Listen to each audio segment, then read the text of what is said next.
Hi everybody, it's Jenny coming to you with an update. I am doing round 3 of HCG. Did pretty good on 1 and 2. Did great in P3 for 53 days, and then I fell off the wagon. Then, yeah, not so great. All right, I did go back and look at my numbers and notice that at the end of round 2, I had only lost 19.9 pounds. So I only lost 20 pounds in those first 2 rounds. I'm kind of surprised by those numbers actually. Um, but in P3, at one point, I actually lost another 4 pounds. I don't think it was minus 25. I think it was minus 24 at one point. But it was like up and then down and then up and then down. And of course, it ended up. And then I had about 2 to 3 weeks of like, I'm going to start HCG again, but not really starting it because another thing, or kind of starting it. And then another big food event happens. And then I kept throwing it by the wayside and just not taking it that seriously. Um, and in that time, so my weight ended up going back up about 10 pounds from the end of, um, well, between 5 and 10 pounds from the end of round 2. So I re-looked at my numbers, and here is a more specific, accurate detail of where I am. I am adding my weight prior to going to Bowling Green which is my son's college, prior to going to my son's college, because that was a big eat day with a birthday celebration for my father and family get together. Okay, so I have that weigh in the next morning before going to my son's college, and then the weigh in a couple days after my son's college. And I had a little bit of drops both those days. I didn't load properly because I wasn't always taking the drops because it was just a crazy time. They included an amusement park, water park was involved in there, and then visiting my son and everything. Okay, so not that that's a good excuse, but that is what happened. Okay, so with sort of using the drops, I had a 3.2 pound gain and a 2.4 pound gain. Not great. All right, then the 2 days after that, I had a 2.2 pound loss, and then I got on the scale today and it said I had a 3.6 pound loss.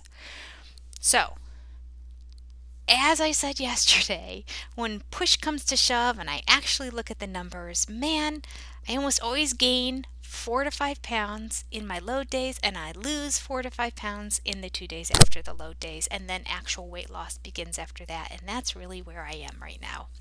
I'm only at a P3 net loss of 0.2, which isn't exciting, but seeing a loss of 3.6 on the scale was exciting. So that makes me happy. And here we go. I'm only about 2 pounds away, 2.2 pounds away from being where I was at the end of round 2. So that makes me happy. Now, that being said, I had lost another about 5 at one point in P3.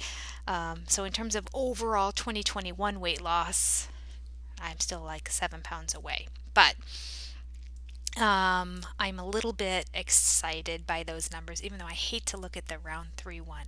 To lose 3.6 pounds and lose 2.2, and then to see my net loss so far has only been 0.2.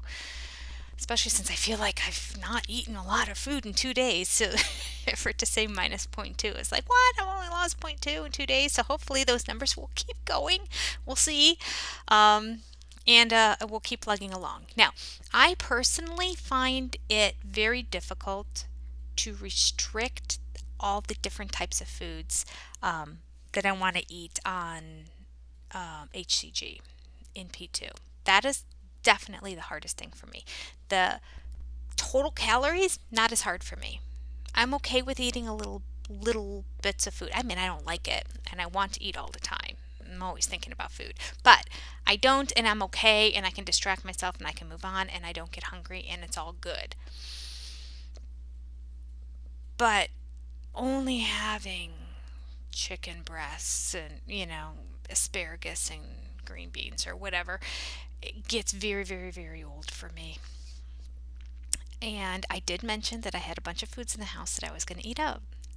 Now, here's my deal. I am not going to have carbs and I'm not going to have sugars. So my cheating on P2 is not going to include any carbs or sugars. It's just going to have probably higher fat content than what you're supposed to have. But I'm still going to try to keep it down in terms of severe calorie restriction, and keep it to just proteins and vegetables. All right. Didn't do really well on the vegetable front yesterday, I will admit, and that's not ideal at all. But again, just eating up stuff in the house. It was earlier in the day, and I just suddenly wanted a snack. Like, I just wanted a snack, and I knew I was going to be taking a nap soon. Yes, I take naps every day, but I get up at 5 o'clock in the morning, and sometimes I work till late at night. And so, yeah. So I was going to take a nap, and I just really wanted to eat something, but I had no desire to prepare or make anything. So I went and got some peanuts. Why? Because there was a commercial on the television while I was, working on my spreadsheets for my business. I have the hiccups. I apologize. And I saw those peanuts on the commercial, and I just thought, oh, there's no carbs or sugar in peanuts. Actually, I think there are some carbs in peanuts, but it's a very low carb snack. So I went, and I knew that I had a canister of peanuts from when I was in P3 as like a snack to eat.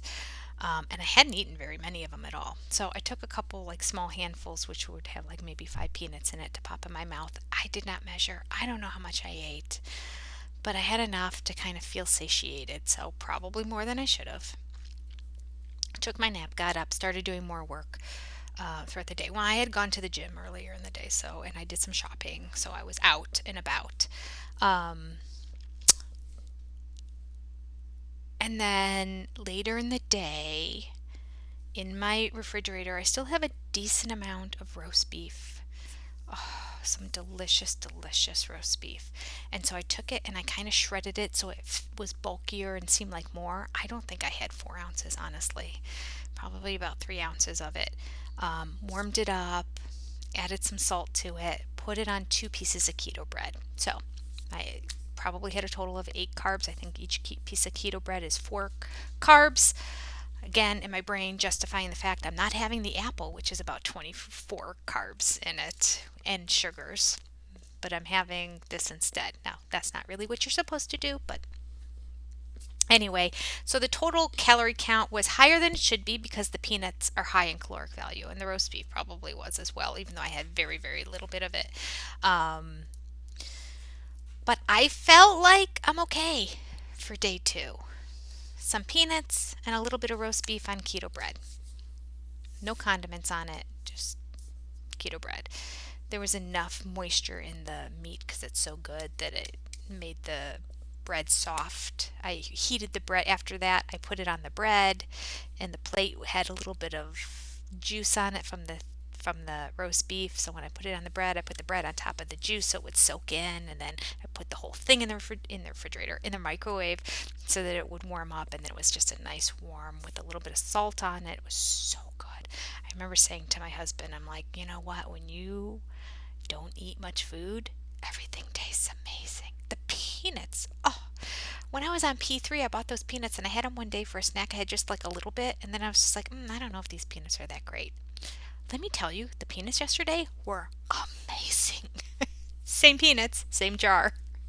It's just I wasn't eating anything the day before, and I hadn't had anything that day either. So, isn't it amazing?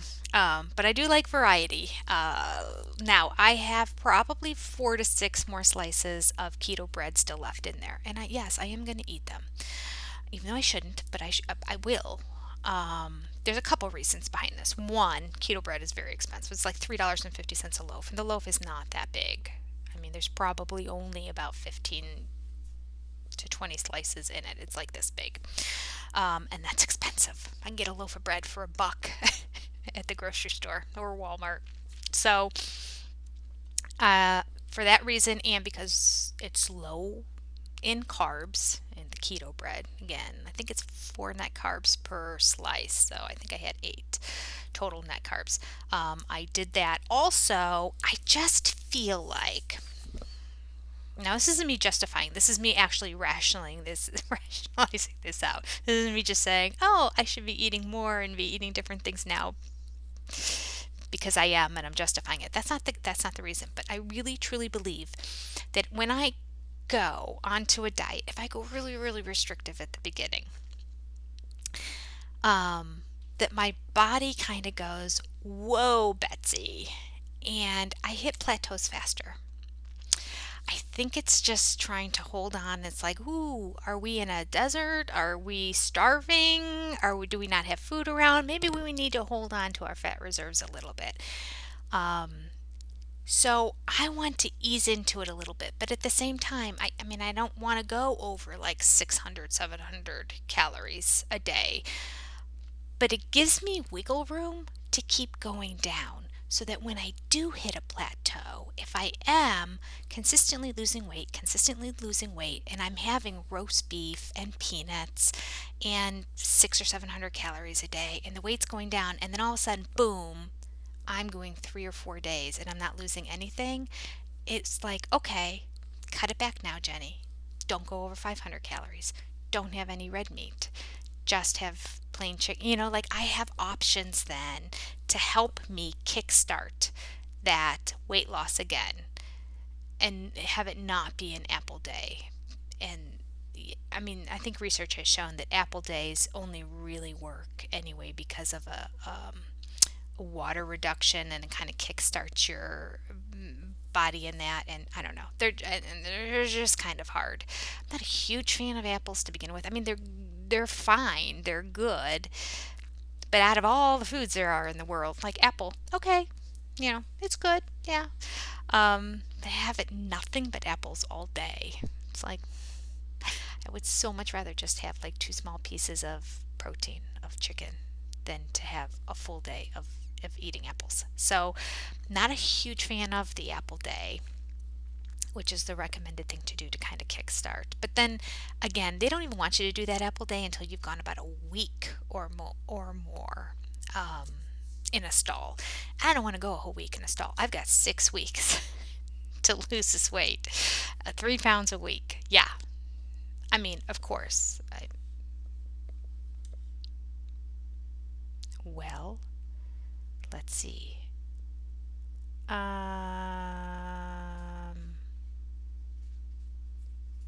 Yeah. Yeah, I still have to lose 3 pounds. I was thinking, oh, maybe the 5 pounds I lost, that doesn't count. I'm only at point 2. I still have to lose 3 more pounds this week. Oh my. Anyway, the numbers made me happy on the scale. I was happy to see the minus 2.2 yesterday. I kind of expected it. But today, based on the higher salt content that I put on the meat, it was probably in the meat when they prepared it, as well as the peanuts, in addition to the fact that those are not protocol appropriate or specific foods, and the calorie count was a little bit higher, I expected probably about a 1.5 today. So the minus 3.6 made me very happy. So what am I going to do? I'm going to keep the course. I'm going to the gym again today. All I did was walk on the treadmill. But let me tell you, my legs were really sore today. I didn't realize how out of shape I was. But I'm going to walk on that treadmill again. I walked on the treadmill for probably, I don't know, it was between like 35 and 40 minutes at a fairly fast clip pace. I didn't do it at an elevation, but I went pretty quick. Part of that is because I wanted my arms to swing a lot, and I'm doing the step count. I got 3 more days in my step counting challenge where I have to get 10,000 steps a day. And I like to meet my total amount of 600,000 steps, which is the total amount. And I want to hit it a couple days beforehand, which I'm on track to do. I think if I have a really good day of walking like I did yesterday, I think I might hit it and still be 2 days ahead, have 2 extra days where I don't have to worry about it. So for that reason, I'm going to get walking, and also because, I mean, I just want to do a repeat of yesterday. Yesterday was successful, right? So let's just do it again.